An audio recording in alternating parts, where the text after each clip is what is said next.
Fala galera do canal, beleza? Sou o João Takashi mais uma vez aqui, né? Como prometido, mais um vídeo, né? O segundo vídeo aqui da série de eletrônica básica mesmo, né? Assim, digamos que se você já está entre intermediário a avançado na área de eletrônica, pode ser que você não goste desse vídeo. Dá uma olhada aí, né? Se não for isso que você está procurando, aí coloca o sininho aí que a gente vai chegar lá, né? Logo depois da eletrônica básica, a gente vai entrar em eletrônica analógica, eletrônica digital e assim vai. Vamos caminhando aí a pequenos passos. Se você chegou para aprender eletrônica básica, está no caminho certo, né? O vídeo de hoje a gente vai estar falando sobre o circuito elétrico, né? Qual que é a definição de circuito elétrico? Bom, em eletricidade definimos um circuito quando temos a presença de uma fonte geradora, né? Um consumidor e a conexão entre eles. Esse daqui é um exemplo, né, de circuito elétrico, onde a gente tem uma fonte geradora, né? Um consumidor, que é a lâmpada, e a conexão entre eles, certo? Que é o condutor, né? Em nossas casas, normalmente a fonte elétrica, né, que a gente tem principal é a própria tomada, né? Ou é o poste padrão, né? Que nos fornece 110 ou 220, né? E todos os equipamentos, né, que são conectados são os consumidores, né? E a conexão, é claro, é feita pelos fios, né? Aqui um outro exemplo, né, de circuito, porém, contrariando o que foi falado aqui, né, que em eletricidade é necessário só uma fonte geradora, um consumidor e a conexão entre eles. Um ponto muito importante é isso aqui, ó, o controlador, né, que é um item muito importante no circuito elétrico, né.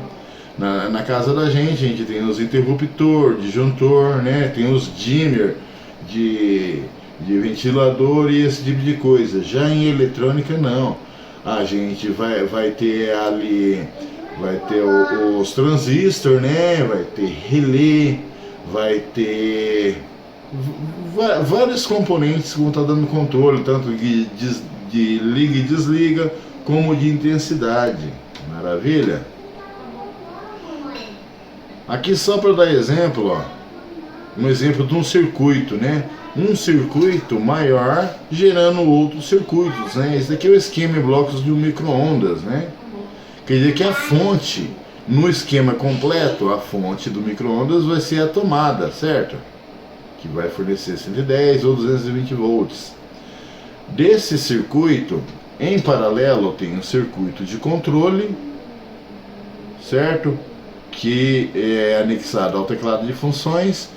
Tem um circuito de alta tensão que fornece energia para o magnetron, que é quem aquece os alimentos lá dentro do forno micro-ondas, né? Aí vamos pegar uma parte disso daqui. Aqui temos um circuito dentro de outro circuito, né? O circuito de alta tensão, que faz parte do esquema de micro-ondas, o que ele vai fazer? Olha lá, eu recebi 110 volts, porém vai entrar lá no que a gente chama de trafão, né? Vai chegar é um transformador que vai passar para 2000 volts. Quer dizer que a partir desse ponto, a partir do transformador, a fonte já vai ser 2000 volts, né? E aqui todos os condutores.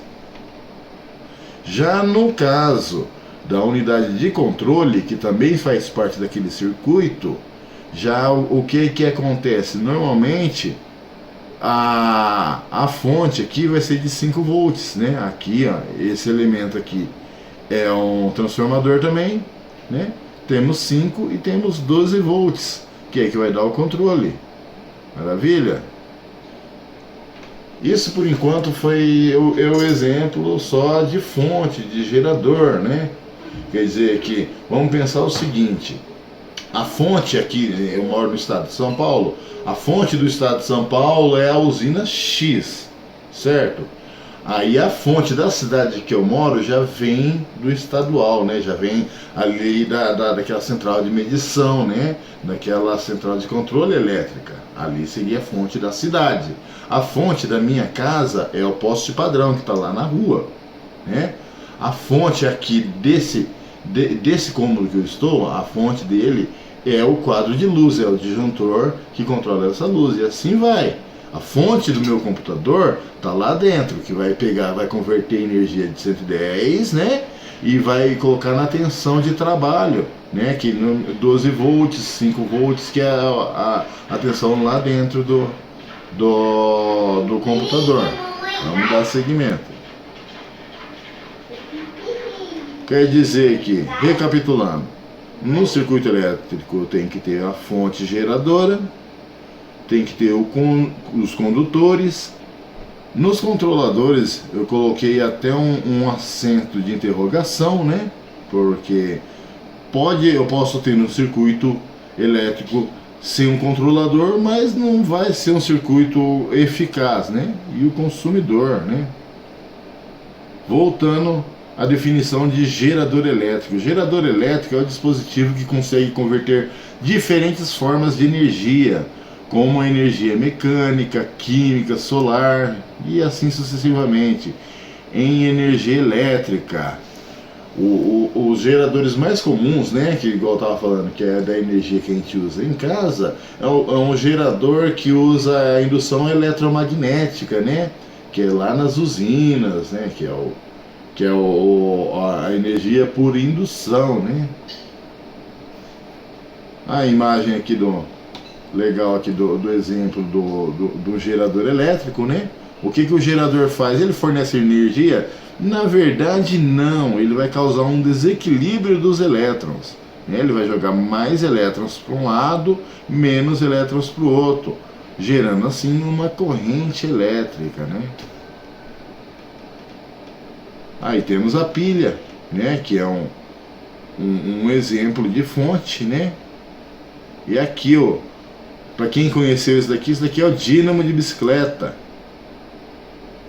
Maravilha? Conforme vai girando, ele vai gerando energia elétrica. A diferença do dínamo para um alternador é que o dínamo fornece a corrente contínua, né? Enquanto que o alternador corrente alternada.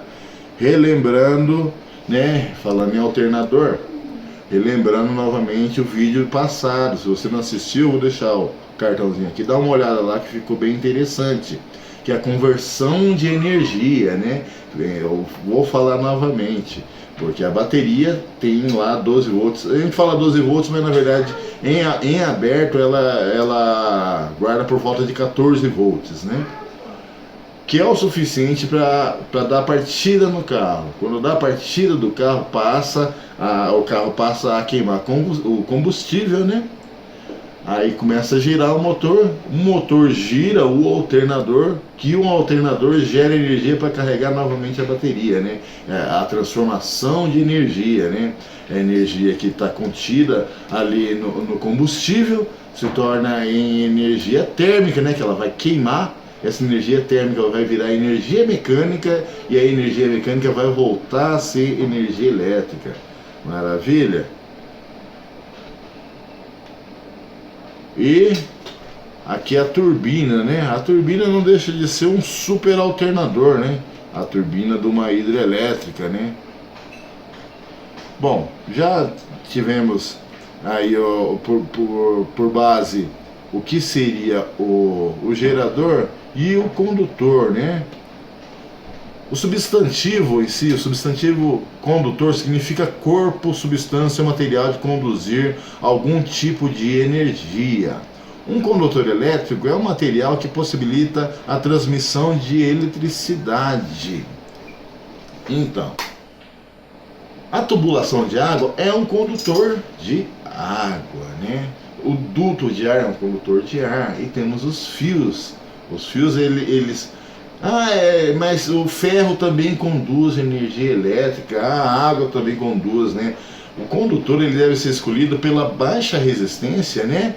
E a facilidade de movimento. Ela tem que ser um bom condutor com baixa resistência. Vamos entender o porquê. né? Mas vamos continuar falando da definição aqui de condutor. Nas casas, normalmente, o condutor vai ser isso aqui, né? Vai ser cabos, fios, né?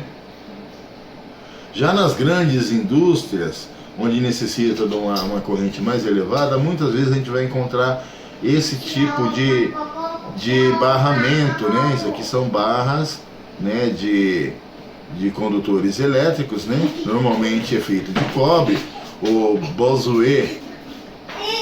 E no nosso caso, na eletrônica, muitas vezes os condutores são essas pequenas linhas aqui, ó, fininha, né? As trilhas da placa, né? Aí voltando a falar sobre condutores, como que se é escolhido um condutor, né? Aqui eu tenho uma placa, aqui eu tenho uma tabela, né, sobre resistividade. O condutor, ele tem que ter baixa resistividade, né? Ele tem que se opor pouco, né? Resistividade é como seria assim, seria uma propriedade do material, né? Tem resistência ou menos resistência. A resistência em si seria a propriedade de transformar a energia elétrica em energia térmica. Quando você pega num fio que o fio está quente, ele está fazendo isso, ele está desperdiçando na verdade energia elétrica. Ele está esquentando, ele está sendo ali como se fosse uma resistência de chuveiro, tipo assim. Voltando aqui a nossa tabela, né? Observando aqui, em baixa resistividade, dos elementos que a gente usa, né, seria a prata o indicado para condutores, né? Tem alta condutibilidade e baixa resistibilidade. Porém, o que acontece? Tem pouca prata, né? A gente não teria matéria-prima suficiente para atender todo o planeta, né? Por isso que a gente usa cobre. E atualmente está sendo muito usado isso daqui, o alumínio.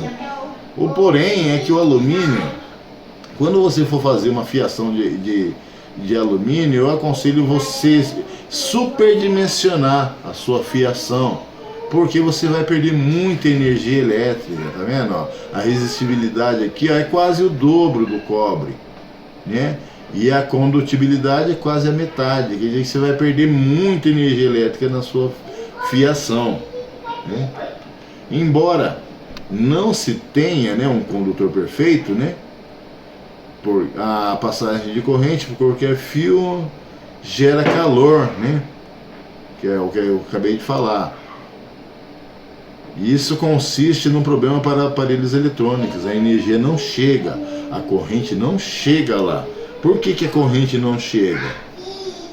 Primeira lei de Ohms, né? Resistência é igual a tensão dividido pela corrente, né? Da mesma forma, se eu inverter aqui, se eu colocar a corrente é igual a tensão dividido pela resistência, né? Como a tensão na casa da gente ou vai ser ou sempre 110, sempre 220, isso daqui não vai mudar, a nossa corrente vai depender desse cara aqui, ó, da resistência, né? Quando ligamos um fio condutor aos polos de um gerador e esse fio apresenta certa resistência elétrica, para vencer essa resistência, a energia fornecida pelo gerador se converte em calor. Os receptores, os consumidores, né, no caso, recebem energia elétrica a partir de uma corrente e convertem essa energia em uma ou mais formas de energia, como, por exemplo, a gente pode citar as lâmpadas, né, que convertem a energia em luz e também em calor. Ah, mas o fundamento da lâmpada é luz, mas ela fornece calor. Assim como os motores elétricos, né? Deveria fornecer energia mecânica, mas acaba fornecendo calor também. Esse calor, na verdade, seria um parasita, né? É uma energia que a gente está perdendo, né? Entre aspas, né? Que olha lá, voltando nesse slide aqui que eu apresentei no último vídeo, né? o princípio de Lavoisier, né? A energia não pode surgir do nada e nem pode ser destruída, né? Ela é transformada. Aí nesse caso, o que que acontece? Digamos que eu tenho 1 watt, né? Vamos, 10 watts, né? 10 watts de potência na entrada principal. Eu tenho 10 watts, eu disponibilizei ele 10 watts na entrada. Porém, a minha lâmpada, eu medi lá e tá chegando 8 watts. Eu perdi energia? Não perdi energia. Essa energia, durante os condutores, foi transformada em energia térmica, né? Ele aqueceu. Você acabou perdendo, porque você não queria esse aquecimento. Maravilha? Voltando aqui, ó. A tal da resistência, né? A resistência acaba me roubando. Muitas vezes o resultado da energia elétrica convertida é inferior à que foi consumida. Essa energia perdida foi dissipada, né, em forma de calor gerado pela resistência dos condutores. Então, aí chegamos ao nosso o exemplo que a gente vai ter de receptor, né? É o receptor mais simples, o circuito mais simples. Né? Quem acompanha aí o canal já viu falando em vídeos que o forno elétrico ele é simplesmente resistivo, porque esses aparelhos aqui são os aparelhos mais simples, né? Os denominados mais simples dentro da eletrônica, né? Que é o aparelho resistivo, né? Aquecedor, chuveiro, eles fazem resistência, né? Quer dizer que aquilo que era um problema, né? Que era como se diz assim, era um parasita.